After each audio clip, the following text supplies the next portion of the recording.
আমি বানাবো ফুল মাখানা। আমি নিয়েছি এটি অ্যামাজন সোলিং অয়েল মাখানা। প্রথমে প্যানটিকে গরম করতে দিয়ে তাতে 2 চামচ ঘি অথবা বাটার দিতে হবে। আর আমি এখানে ঘি ব্যবহার করেছি। ঘি গরম হয়ে গেলে তাতে 50 গ্রামের মতো মাখানাটি দিয়ে দিতে হবে।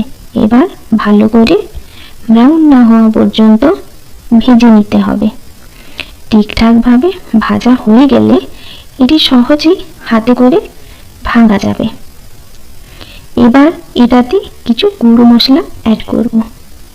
একটু হলুদ, একটু জিরে গুঁড়ো, একটু চাট মশলা, একটু কসুরি মেথি, পরিমাণ মতো নুন, গরম মশলা দিয়ে ভালো করে মাখিয়ে নিলেই হয়ে গেল ক্রিস্পি স্পাইসি মাখানা।